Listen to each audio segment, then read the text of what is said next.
Entonces, es más sencillo, ¿verdad? De lo que podría pensarse. No sé si me equivoco. No, licenciada, sí está sencillo de verlo. Lo que pasa es que no tenía clara la fórmula de estos parámetros, Sí, de es IVA que, incluida la productividad marginal. exacto, y es que no son fórmulas, sino que toda la información que se proporciona es relevante, porque si solo tuviéramos esto, no es suficiente, pero tenemos la ilustración. Entonces, un poco distinto al análisis que habíamos hecho en clase, pero ya tenemos una idea de cómo se pueden ir relacionando los pagos a los factores, entonces eso contribuye a resolverlo y ya teniendo la idea es más sencillo de lo que uno imagina. Lo difícil es identificar o analizar el problema. Generalmente es así, los exámenes muy analíticos son así, entonces, o los ejercicios, mejor dicho, esto no es un examen, los ejercicios son así, y ya luego pues es más fácil identificar el otro valor, ¿verdad? Teniendo en cuenta también estos que tenemos por acá, ¿sí? Sí, licenciada. Otra cuestión, esta ya no va relacionada tanto al laboratorio, pero por ejemplo aquí tenemos dos salarios, uno para el bien X, otro Exacto. para el bien Y. Entiendo yo que esos deberían de tender a igualarse, ¿no? A hacer un solo salario por la movilidad perfecta de los factores. ¿O no es Ah, así? bueno, sí, sí, no, sí, de hecho hicimos un análisis al respecto sobre la igualación, no solo lo de los precios relativos, sino también de el pago a los factores, es decir, de el salario y la tasa de interés, ¿verdad? No sé si a eso se refiere. Sí, sí, ese Porque, como, porque movilidad solo hay interna, no hay entre países, ¿verdad? Eso es un supuesto ajá, también importante. Ujú. sí, ese como pedía el rendimiento relativo en el inciso B. Dije yo, lo Exacto. calculo respecto a las nuevas productividades porque van a cambiar las Sí, porque relaciones, es el ¿no? resto del mundo. O sea, eso también nos da señales de cómo puede cambiar la ventaja comparativa, ¿verdad?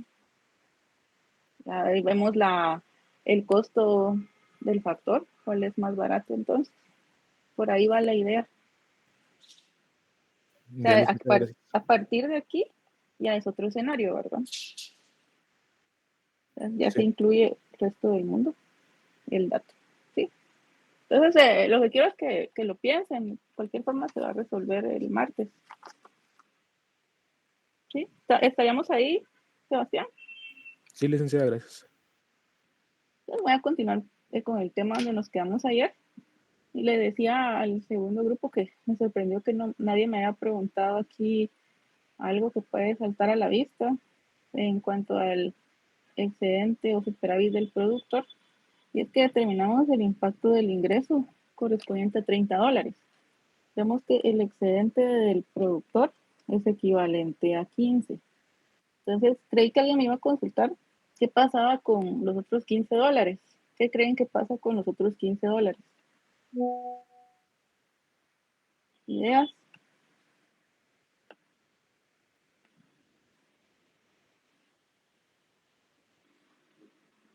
¿Alguna idea? No.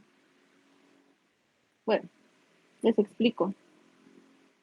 Los otros $15 los vemos eh, gráficamente en esta parte. ¿Qué representa esto? Si estos primeros $15 corresponden al excedente del productor, los otros 15 corresponden a los costos de producción. ¿Sí? O sea, hay un impacto en el ingreso, pero se distribuye de esa forma. Es decir, que no es que queden flotando los otros $15. ¿Me explico?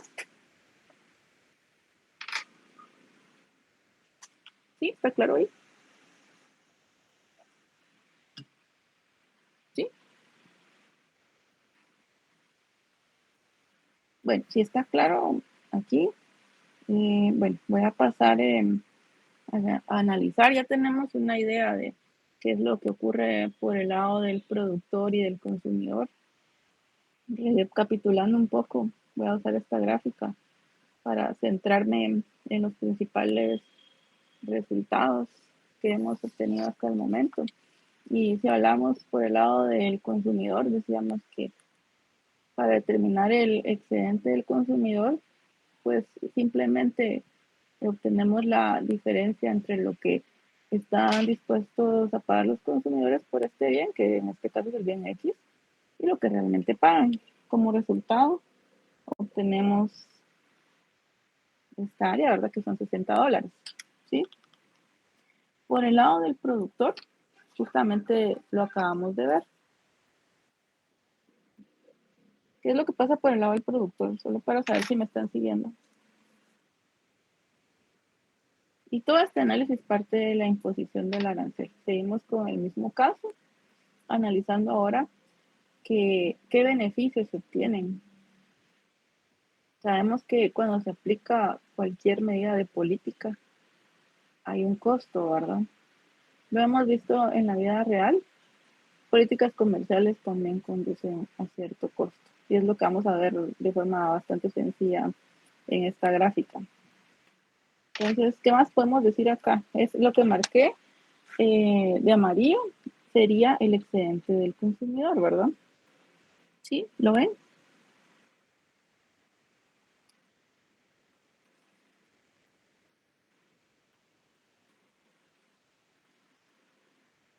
Bueno, si lo ven, ¿qué dijimos que era esta parte?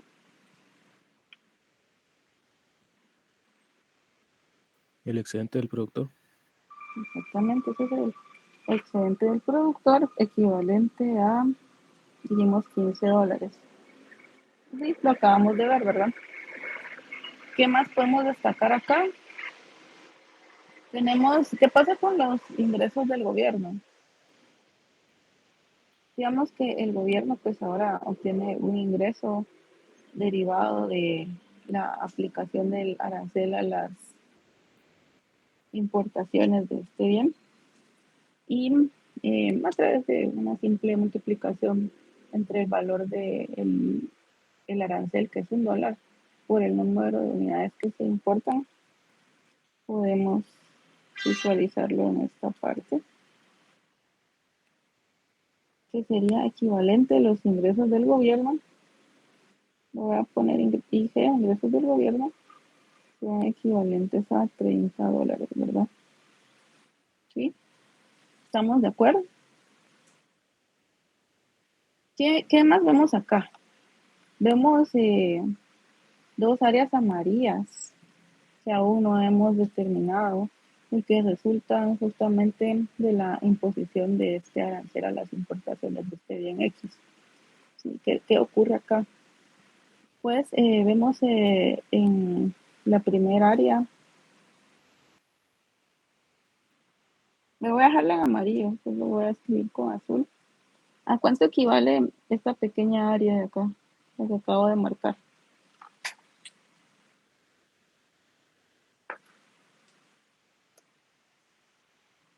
¿A cuánto equivale? Es fácil calcular. 15, dice Víctor. ¿Los demás también dicen 15? ¿Sí? Sí, doctora.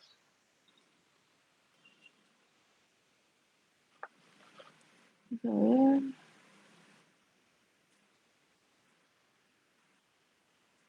Voy a ver el chat. Licenciada, yo digo que 15. sí. Usted dice que sí, Cristian, que son 15. ¿Alguien más? ¿Alguien que me haga esa operación sencilla? Sí, doctora, 15. No, hombre, pero en esta parte de acá. O sea, ese es un triángulo, ¿no? Serían 5. Exactamente, sí. Sí, por eso yo me quedaba esperando que me dijeran cuánto se les olvidó dividirlo, ¿verdad, Camilo? O Cristian, Sí. Víctor. Es que como usted lo hizo ayer así, por eso me quedé pensando en ello. Sí.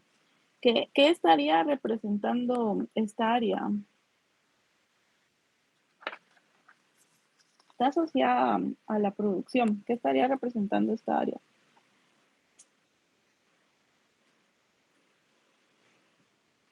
¿Ideas? No son los costos de producción, o sea, lo que usted acaba de decir. No, los costos de producción eran todo esto. Hasta abajo. Todo esto. Sí, tienes razón. Ahí sí son 15, tal vez por eso se quedaron con el 15 en la mente, ¿verdad? No, vean esa, tenemos esa área y también tenemos, ¿cuánto representa esta otra?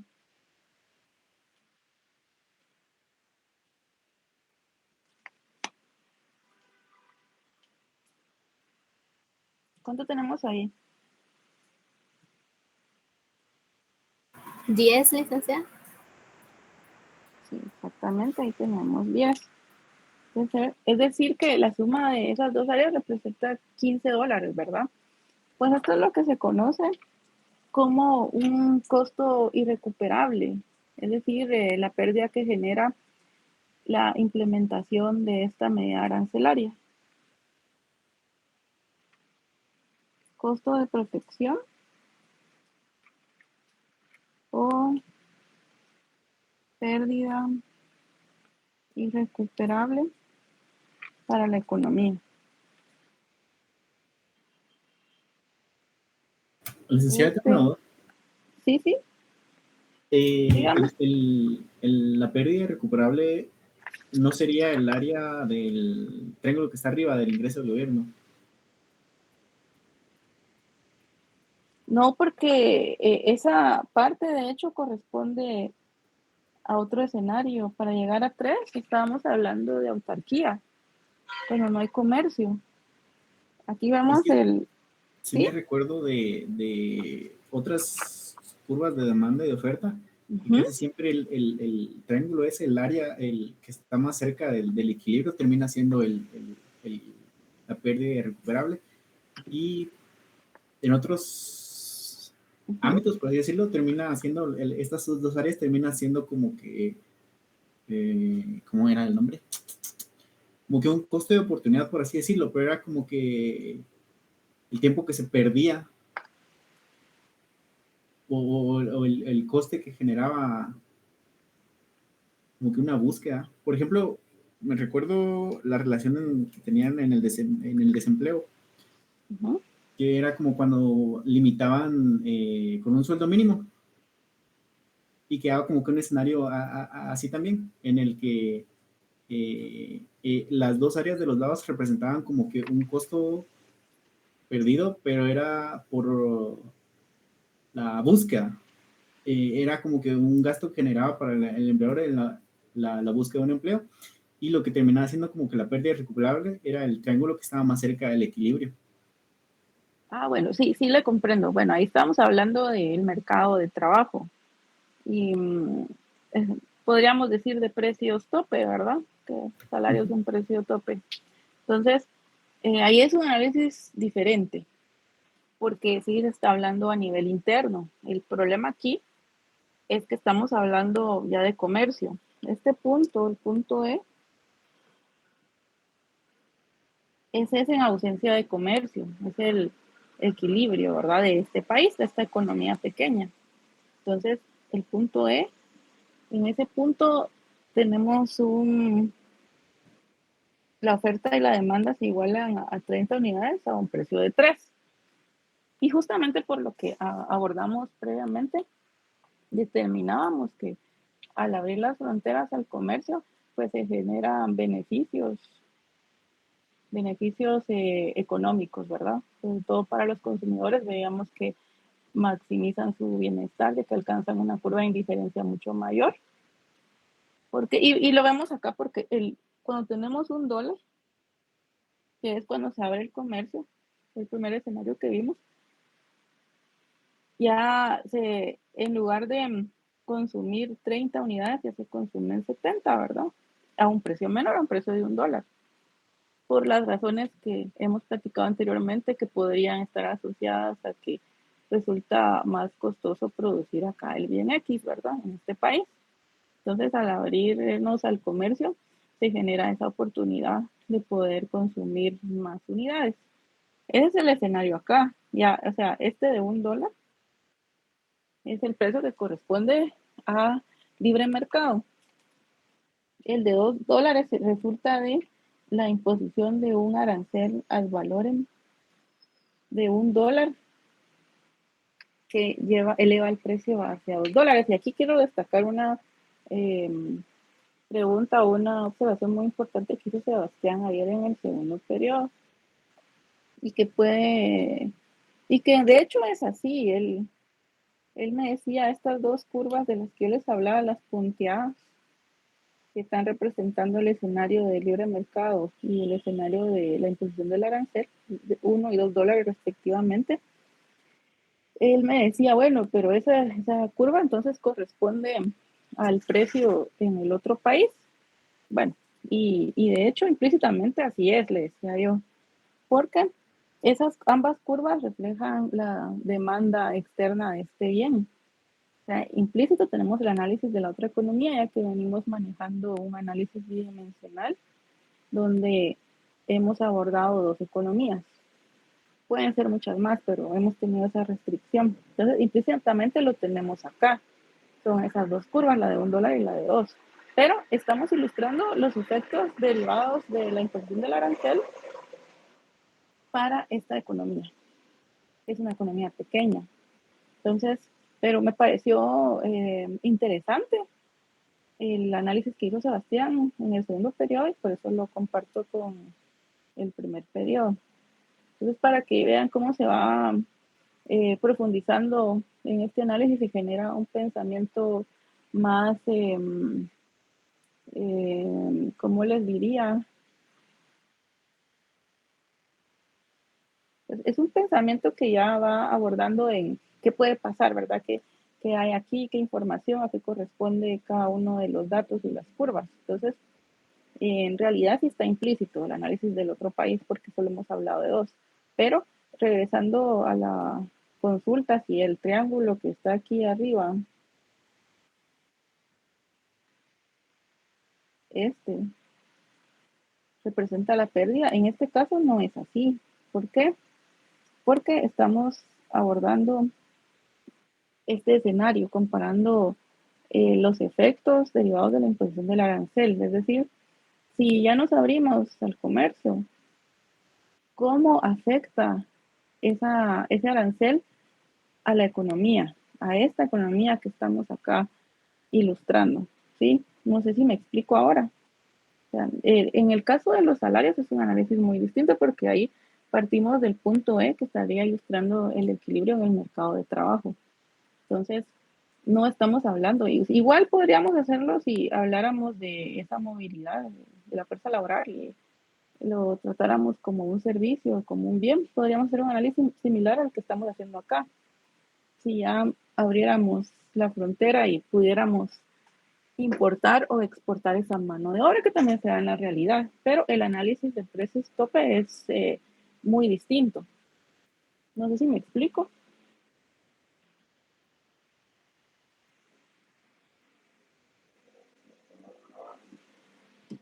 Sí, Sí, claro, doctora. ¿no? Sí, está No, claro. pero le preguntaba a quién tuvo la inquietud. Vamos a ver. Y esa es la ventaja de que ustedes planteen sus observaciones o dudas, porque todos se benefician de esa inquietud. ¿Quién era? ¿Era Víctor, no? ¿O Cristian? ¿Quién de los dos era? No, hola, era yo. Ah, era él. Elio, no sé si está ahora claro. Sí, más que todo era solo el análisis, por así decirlo, que estamos viendo diferentes cosas, entonces ya queda claro. Sí, estamos viendo diferentes cosas porque ustedes hacen ese análisis propiamente para el mercado de trabajo en una economía cerrada. No la abren. Abrir una economía es más complejo de lo que pensamos. Y los que están recibiendo macroeconomía 3 lo van a saber muy pronto, seguramente, cuando vean el modelo Mondel-Fleming. No es solo de incluir exportaciones e importaciones, hay otras variables. Hay tipo de cambio, ¿verdad? Por ejemplo. Para simplificar el análisis, generalmente el tipo de cambio lo fija a 1 por 1, ¿verdad? Pero la idea real no es así. Entonces, regresando a, evaluar los beneficios y costos. El beneficio, ¿quién lo obtiene? Después regreso a esas áreas de pérdida. ¿Quién se ve beneficiado por la aplicación de este arancel? El gobierno. ¿Sí? El gobierno, ¿quién más? Los productores locales. También los productores. De hecho, ese era el objetivo, ¿verdad? De la imposición de este arancel. Era restringir las importaciones, ¿verdad? Porque hacen más caro el producto. ¿Y quién se ve afectado? El consumidor final. Exactamente, los consumidores. Entonces, vemos estas dos áreas y por qué es que podemos observar esta pérdida irrecuperable por el lado de la producción. Y podría estar asociada a que algunos recursos internos se transfieren, es decir, se transfieren de la producción del otro bien, del bien Y, que es el que resulta ser el bien exportable, ¿verdad? A la producción menos eficientes, que sería la producción de este bien X, ¿verdad? Que es el bien importable en este país, en este ejercicio. Esto puede ser distinto. Venimos analizando este caso. Entonces, a eso se deben estos $5 y los otros $10, estos que vemos del lado derecho, esos están asociados al componente del consumo, ¿verdad? Sí, y está asociado propiamente a esa protección y surge porque el arancel está aumentando de una forma artificial el precio del bien hecho, ¿sí? Y va a distorsionar entonces el patrón de consumo que se observaba en esta economía originalmente. ¿Sí? ¿Dudas ahí?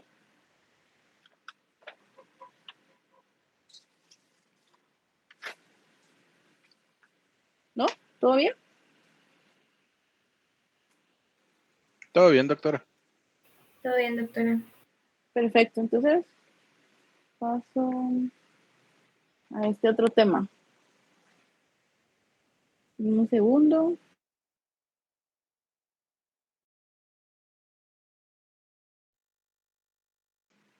Aquí tenemos, vamos a hablar un poco ahora de la teoría de la estructura arancelaria. Lo voy a hacer bastante simple, la idea es comprenderlo. Ustedes pueden encontrar en la literatura alguna especie de fórmulas. Yo lo voy a hacer más sencillo, quiero que se queden con la idea de qué es la protección efectiva y cuál es la nominal. Y para ello venimos hablando de el porcentaje del arancel, estamos hablando de un arancel al valor, en verdad. Entonces eso es lo que denominamos protección nominal.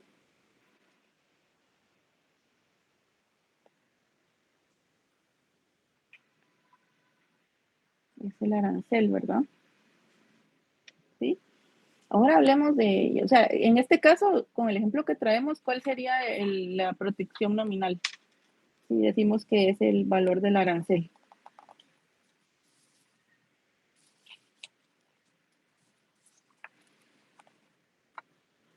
Lo vamos a El ver ahora. costo de insumos importados.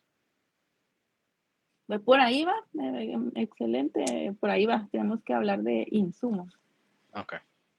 Entonces, pensemos en que generalmente, ¿qué es lo que hacen países como el nuestro? Pensemos en la industria del calzado, ya que ayer estábamos hablando de marcas de calzado sin ponerle nombre, porque vamos a hablar de la industria del calzado nacional, es decir, para este país. Entonces, sabemos que el, el bien final tiene un precio, ¿verdad? Para producirlo necesitamos ciertos insumos que no necesariamente son producidos o se obtienen aquí localmente, ¿verdad? Estamos hablando de un insumo importado en todo caso. ¿Sí? La diferencia entre estos dos nos da como resultado el valor agregado interno. ¿Sí? Sí, sí se entiende lo de valor agregado, no sé si ya lo han abordado antes, pero sería básicamente la diferencia entre el precio al que se adquiere el bien X, en este caso el calzado, y los insumos que se utilizan para producirlos. Ese es el valor agregado. Y en economía siempre se habla mucho de valor agregado. ¿Sí? ¿Me explico? ¿Dudas ahí? ¿No? Bueno, entonces, si no hay dudas, pensemos en que el precio internacional del calzado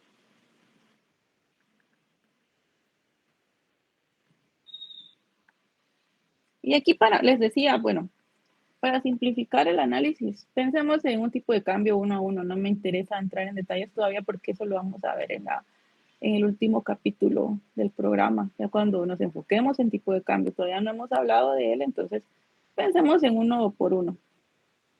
Entonces, el precio internacional del calzado, pensemos en que son $40. ¿Sí? Y si lo traslada a quetzales, son 40 quetzales. Lo voy a hacer así para no generar confusión.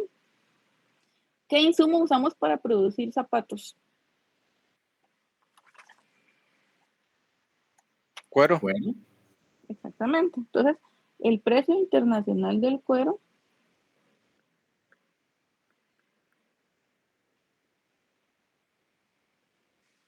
pensemos en que es equivalente a $30. Tenemos los datos, entonces, ¿cuál es el valor agregado?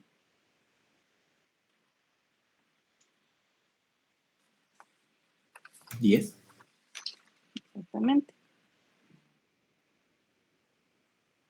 $10.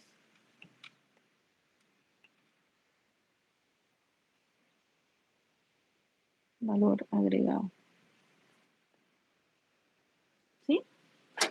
Bueno, ahora pensemos en el escenario que veníamos trabajando, donde imponemos un arancel. Pensamos en un arancel de 25%. Un arancel ad valorem de 25%. ¿A quién? ¿A quién le vamos a imponer el arancel?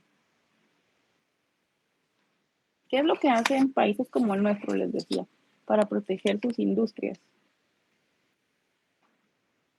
Al productor internacional.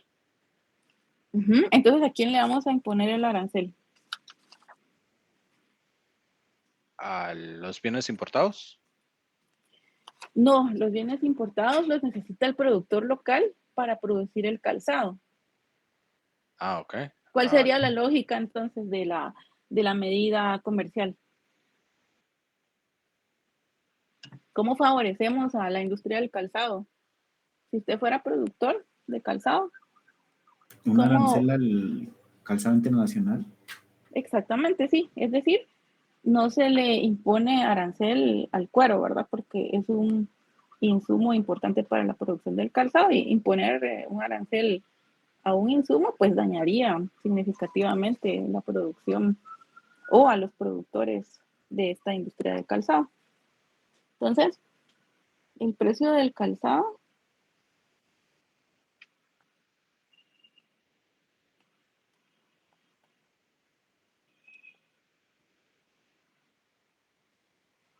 pensemos en los dos escenarios que siempre hemos construido, el de libre comercio y con arancel.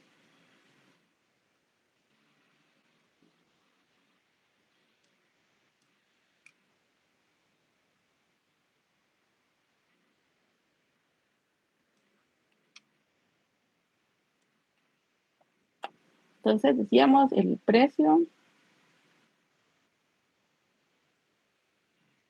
del calzado, ¿cuánto decíamos que es? $40, ¿verdad?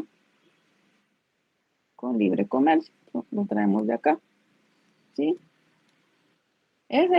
Corresponde a este precio, el precio de la mercancía final, ¿sí? $40.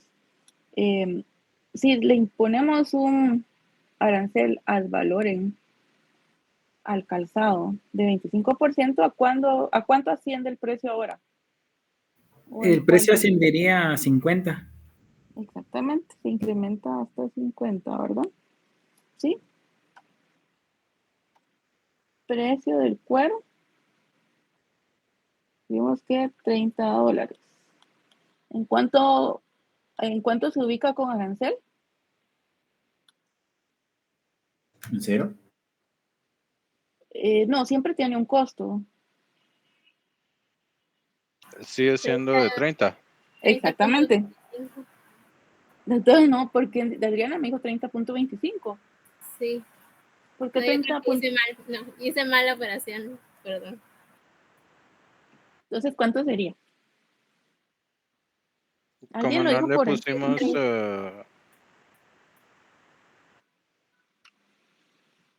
Sí, Camilo, lo escucho. lo siento, perdón, creí que alguien iba a hablar. Como Yo no también. tiene arancel, entonces sigue $30. Exactamente. Sigue siendo $30, ¿verdad? Entonces, veamos cuáles son los valores agregados. Valor agregado. En libre comercio, ¿cuánto sería?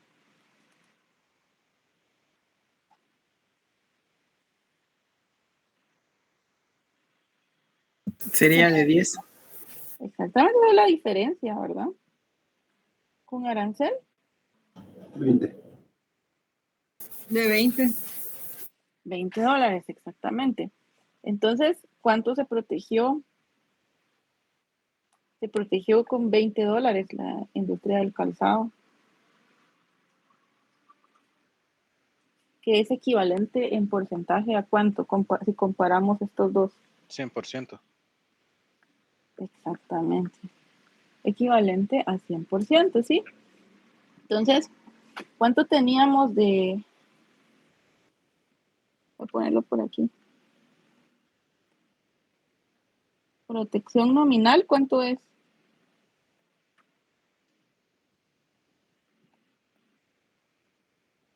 En este ejemplo, ¿cuánto es?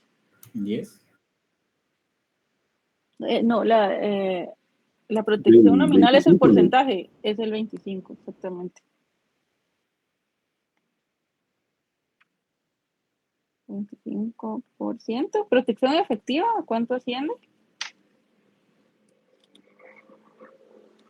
Al 100%. Exactamente. Sí, entonces pueden tener una idea ahora de por qué se impulsan ciertas prácticas comerciales en los países, porque la protección nominal, ¿a quién afecta? Lo vimos en los casos anteriores, ¿verdad? ¿Quién genera o quién afecta en forma adversa la imposición de un arancel al valor? De acuerdo a lo que hemos visto. Lo vimos desde la perspectiva del productor y del consumidor. ¿A quién de los dos afecta? Al consumidor. Sí, esta afecta al consumidor, ¿verdad? Y ya vimos por qué, ¿verdad? Incluso determinamos que hay una reducción en el excedente del consumidor, ¿verdad? Y de hecho también hay una pérdida irrecuperable que determinamos anteriormente. En el caso de la protección efectiva, ¿a quién afecta? ¿Y de qué forma lo hace?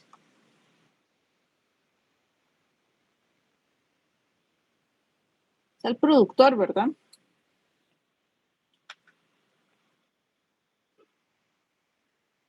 ¿Forma positiva o negativa?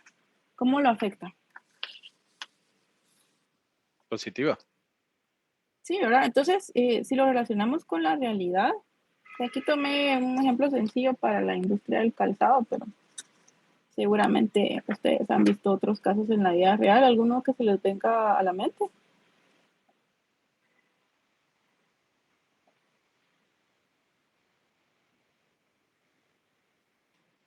Estados Unidos tiene un arancel para el hierro. Y lo tuvo para proteger su industria del acero. Perdón, dije hierro, es acero. No, sí lo entendí. Lo que estaba pensando es que quería un ejemplo donde, similar a este, donde Ok. los gobiernos imponen aranceles al bien final, pero no al insumo para proteger la industria, en este caso del calzado. Yo estaba pensando Puede ser el caso de la bicicleta, ¿no? Ajá, ¿cuál es el caso de las bicicletas? Como Bessesa, Shimano, tienen aquí plantas productoras. Lo que ellos hacen es importación de piezas, o sea, por despiece, traen todo y lo arman acá, porque el arancel es mínimo en el caso de piezas, pero si viene la bicicleta armada, no me acuerdo de cuánto era el porcentaje de arancel, pero sí es mucho mayor. Entonces, por eso prefieren traerlo todo desarmado y hacerlo aquí para después hacer la venta del producto final. Sí, excelente ejemplo, Víctor. ¿Cuál es el beneficio para Guatemala? Hay un beneficio ahí que podemos destacar, ya que Pues estamos primero que hablando de un nada, ejemplo. Ujú. contratación y mano de obra, ¿verdad? Y segundo, pues Exactamente. precios más cómodos a menor o cero arancel. Ujú. Sí, exactamente. O sea, el beneficio que podríamos encontrar en el caso de Guatemala es la generación de puestos de trabajo. Siempre se habla de la creación de nuevos puestos de trabajo en países como Estados Unidos. Pues aquí forma de medirlo no hay, así que la tarea de que sean creativos resulta atractiva para los economistas aquí en Guatemala porque no hay indicadores, pero como no hay información, es un poco difícil poder estar estimando todas las variables porque puede conducir a datos que no se aproximan a la realidad, pero genera una oportunidad para crear alguna metodología que pueda contribuir a la toma de decisiones, que es lo importante para nosotros como economistas. Entonces, se generan empleos, lo cual va a ser favorable para la economía, ya que se genera un ingreso para los hogares, estimula el consumo, todos los efectos que ya conocemos, ¿verdad? Hay un beneficio finalmente sobre el crecimiento económico, el cual es positivo, ¿sí? En ese caso, así funcionaría. En el caso de el que señala Víctor de las bicicletas, ¿verdad? El ensamblaje. Se necesita mano de obra para poder armar las bicicletas, ya que mandan las piezas. Es decir que si las bicicletas, aunque esto lo que hacen acá es únicamente el ensamblaje, pero si se produjeran en Guatemala, el arancel podría generar los efectos que hemos analizado acá. Es decir, la protección efectiva sería mayor si el arancel para los insumos importados es igual a cero o muy cercano a cero, pero hay una imposición de arancel para el bien final, lo cual no es este caso de las bicicletas, pero sí me parece muy ilustrativo para indicar en qué favorece al país, porque es que Guatemala acepta algo de esta naturaleza y como la mano de obra es barata en Guatemala, porque hemos hablado de cuándo se requiere mano de obra calificada y cuándo no. Entonces, el ensamblaje puede ser que no requiera el uso de cierta tecnología, sino que puede ser un procedimiento manual. Entonces, la mano de obra es barata en Guatemala, es su recurso de qué tipo, que hemos dicho. Humano. Sí, ¿y de qué tipo es ese recurso según las teorías que hemos analizado? ¿Cómo es? Renovable. Sí, es abundante y barato, ¿verdad? Ah, ok. Ujú.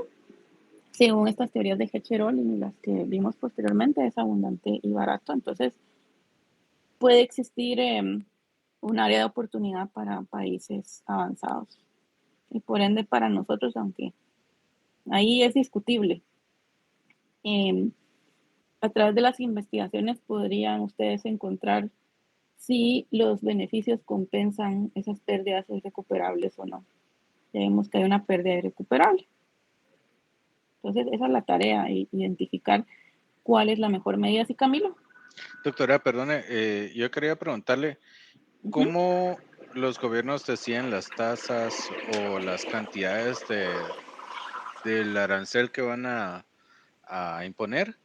¿Y hay guías o recomendaciones de cómo escogerlas? ¿O es como al azar, se les pegó la gana?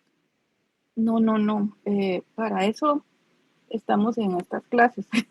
Ya para, generalmente hay asesores. El gobierno tiene asesores económicos y la expertise pues puede ser muy diferente en cada caso. Usted se puede especializar en economía internacional, es decir, en comercio. La economía es muy amplia.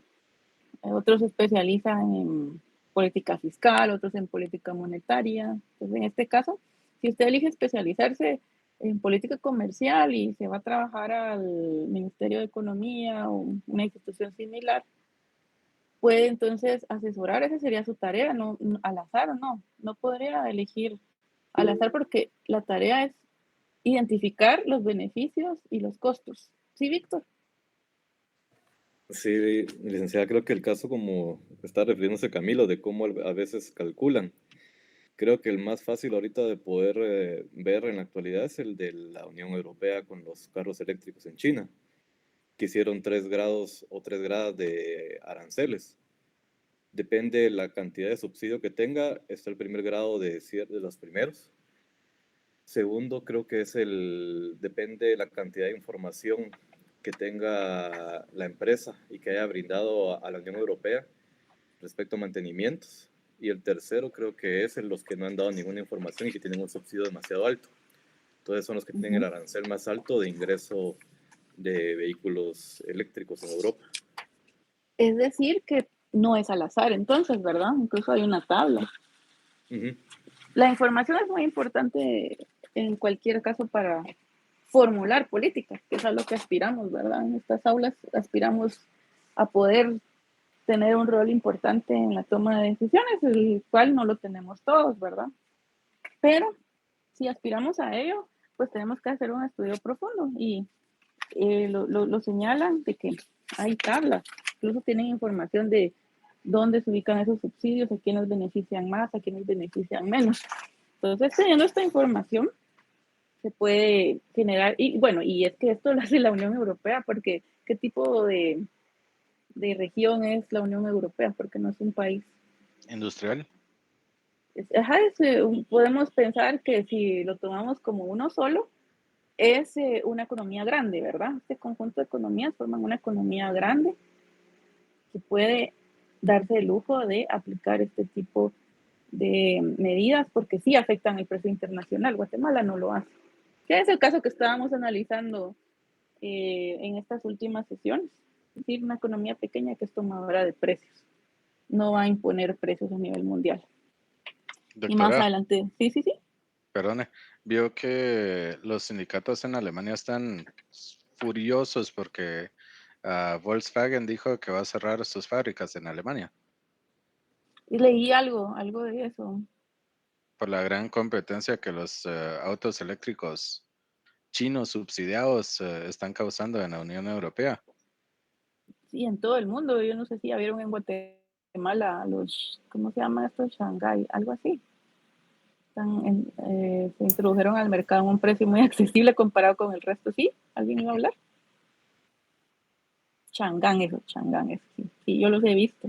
Entonces son bastante accesibles comparados con los carros japoneses o alemanes. El precio sí, se ve la diferencia. Entonces, podrían tomarlo ellos como una competencia desleal, ¿verdad? Que vamos a hablar de este tipo de competencia más adelante. ¿Sí? Sí, gracias. ¿Comentarios adicionales? ¿Dudas? Voy a aprovechar estos últimos minutos. Como ustedes no me preguntan, yo me anticipo. El segundo parcial, para que tengan un poco de tiempo sobre el contenido. Ya saben que me gustan las reglas claras, entonces aquí les voy a compartir más noche en la madrugada esta presentación. Ya les van a aparecer las integrales, ya las voy a agregar.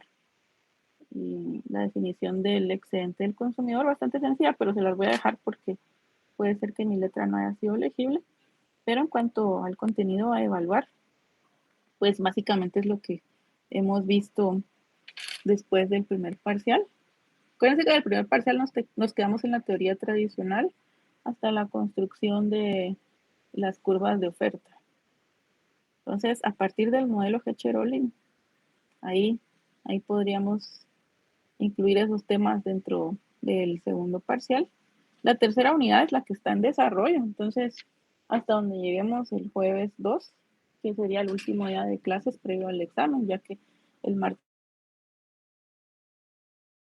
siguiente ustedes tienen examen de macroeconomía 3, entonces no tenemos clase, ¿sí? Y el jueves 19 sería nuestro parcial, es decir, 17 no hay clase, 19 es el examen. Y el 20 tenemos clase virtual. Entonces, hasta lo que veamos el próximo jueves, el martes vamos a trabajar, el licenciado Ortiz va a trabajar con ustedes la resolución del laboratorio del que estábamos hablando al inicio de la clase. Entonces, los laboratorios asignados también son parte de la evaluación. que sean entregados hasta el 12 de septiembre, que sería la última sesión previo al examen.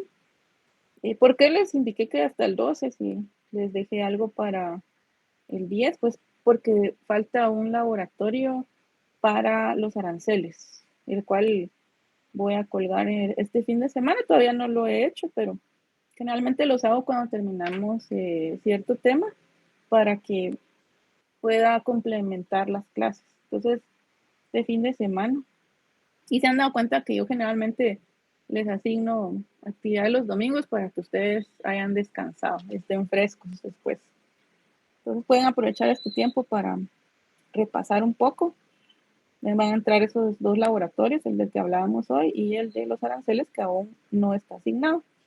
Artículos siempre me gusta que lean porque eso los ayuda a profundizar en el análisis, y como son artículos sencillos, la verdad ni siquiera les doy guía de lectura porque se pudieron dar cuenta que son cortos.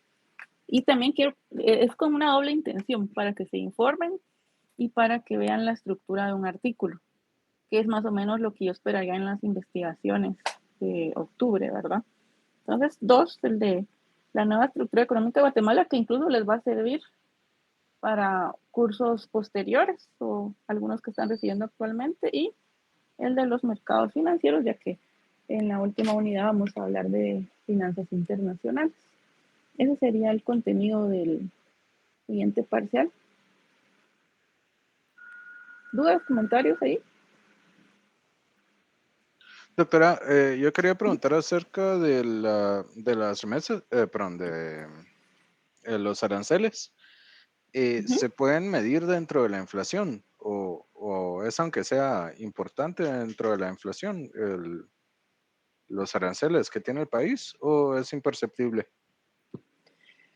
O sea, usted dice cómo afecta la imposición de un arancel a la inflación. Sí. Eso porque el efecto del arancel, aquí no estamos hablando de inflación, sino en este escenario estamos hablando de cómo afecta el precio, cómo afecta al consumidor, al productor. Pero si pensamos en inflación, estamos hablando de otra variable. Es decir, vemos que se compra a un precio mayor, ¿verdad? Sí, Compra a correcto. precio, pero se compra menos.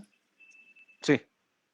Sí podría generar alguna presión inflacionaria. Y no solo por esa razón, cuando abrimos las economías, también hay presiones por el lado del mercado cambiario. Es más complejo de lo que uno cree. Y esperaría yo que cuando ustedes aborden el tema en macroeconomía 3 de el Mondel Fleming, ustedes ahí vean cómo afecta a los flujos de capital también. Entonces, que también tenemos que relacionarlo con tipo de cambio. Si decimos que el tipo de cambio genera presiones inflacionarias, es derivado de una fuga o de un ingreso de capital. Entonces, esto requiere más explicación, Camilo. Sí se puede medir, por supuesto, todo se puede medir. Ok, pero en general entonces se puede decir que es no inflacionario los aranceles. No, sí pueden tener presiones, sí pueden. Ok. O sea, tendríamos que evaluar cada caso hasta dónde llega esa presión. Porque si también depende, decíamos que depende de la elasticidad de las curvas de oferta y de demanda,